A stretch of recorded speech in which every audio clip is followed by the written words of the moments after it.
Gérard Claudel, bonjour. Bonjour. Vous présidez la CCI des Vosges. On est là pour parler de la grande région. Alors souvent on dit les Vosges c'est trop éloigné de ces pays frontaliers, de cette zone frontalière du nord de la Lorraine.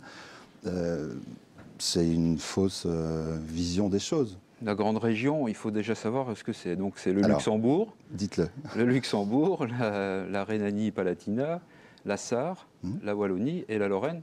Et dans la Lorraine, il y a aussi les Vosges. Donc les Vosges font partie de la grande région. Aujourd'hui, l'idée de cette grande région et des Vosges, c'est de dire voilà, essayons de faire des échanges pour avoir des opportunités d'affaires et puis également des projets communs avec nos amis voisins. Qu'est-ce que peut apporter la grande région à l'économie vosgienne, par exemple? C'est évident que beaucoup de choses, puisque c'est quand même 11 millions d'habitants. 11 millions d'habitants qui sont tout à côté de chez nous. On en voit d'ailleurs souvent sur les pistes de ski Oui, vosgiennes. absolument. Ouais. Donc 11 millions d'habitants qui sont là et qui peuvent nous aider vraiment à travailler. D'ailleurs, beaucoup de Vosgiens d'entreprises vosgiennes commencent à travailler avec elles. Et la CCI, bien sûr, des Vosges les accompagne pour travailler avec nos voisins. Donc c'est vraiment un axe de développement important pour le département et son économie. Alors à l'inverse, si je retourne la question, en quoi les Vosges peuvent être utiles à la grande région? Qu'est-ce qu'elles peuvent Les lui Vosges, apporter? on a des atouts énormes, on les connaît pas bien. Enfin, on les vend pas valorise assez. peut-être On pas ne les vend assez, pas ouais. assez. Ouais. Donc les Vosges, c'est nos stations thermales, par exemple. Les touristes affluent dans notre département. Nous avons beaucoup d'investissements qui ont été faits à Plombières, à Vittel, à Contrex, Bain-les-Bains. Nous avons des gros investissements qui ont été faits sur nos stations vosgiennes de ski. Donc là aussi, le dernier en date, 40 millions d'euros sur le site de la Bresse. C'est quand même pas neutre. On voit bien qu'il y a des atouts énormes dans les Vosges. Il y a un cadre de vie qui est exceptionnel, que beaucoup de départements nous envient.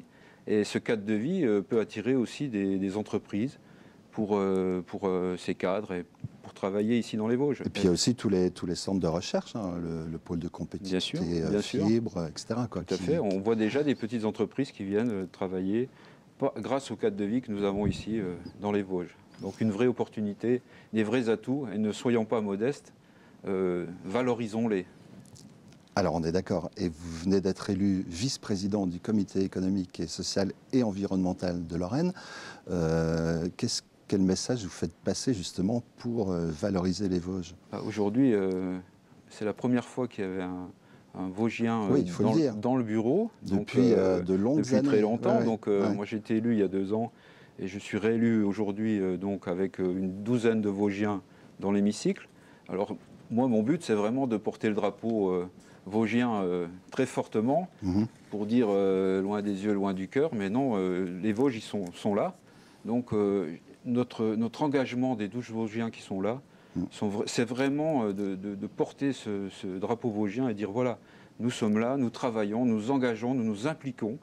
Et ça, c'est le plus important pour les Vosges. Alors c'est vrai que le dernier membre du bureau, c'était Jean-Marie Remy. On parlait du ski. Absolument. Ça fait déjà de très longues années. Alors on a beaucoup parlé ces derniers temps du pacte Lorraine, de la fameuse vallée européenne des matériaux et de l'énergie. Comment les Vosges peuvent s'insérer dans ce projet qui est un projet en fait d'aide, de soutien à l'économie pour les 2 ans qui viennent? Moi je pense que le pacte Lorraine, c'est une vraie chance, une vraie opportunité pour les Vosges. Donc 300 millions d'euros sur 3 ans, 50 millions de conseil régional, 50 millions de l'État à chaque fois. Les Vosges doivent profiter de ça. La pesée économique des Vosges, c'est 20% sur la Lorraine. 20% de 300 millions, c'est 60 millions d'euros. Je pense que nos entreprises ont vraiment quelque chose à faire. Alors, ça a été défini pour des filières bien précises. Nous, la filière vosgienne, la filière du bois, très importante pour les Vosges. Le bois énergie, le bois l'éco-construction. Nous avons aussi, bien sûr, des travailleurs et des gens qui savent travailler dans ces concepts, qui est comment je dirais, des emplois qui sont travailleurs, qui sont qualifiés. Il y a du savoir-faire. Du savoir-faire. Ouais. Et Norske Skog et Pavatex, notamment, on l'a vu tout à l'heure, sont très friands de cette main-d'œuvre. Donc aujourd'hui, l'opportunité, c'est de présenter des projets, des vrais projets, que nous pourrons soutenir, la CCI des Vosges, et accompagner pour être financé, bien sûr, par ce pacte Lorraine. Et tout ça, on termine, c'est la fin de cette émission. Pardon. Tout ça dans le cadre de la vallée européenne des matériaux et de l'énergie, ça veut bien dire ce que ça veut dire. Absolument. On retrouve ce concept de grande région. Absolument. Voilà. Gérard Claudel, merci. Merci. Et à bientôt pour un nouveau rendez-vous d'esprit d'entreprise. En attendant, je vous renvoie, avant de nous quitter, à Vosges Économique, le dernier né de Vosges Économique que l'on doit à la CCI des Vosges et qui est consacré justement à la grande région. Merci, à bientôt.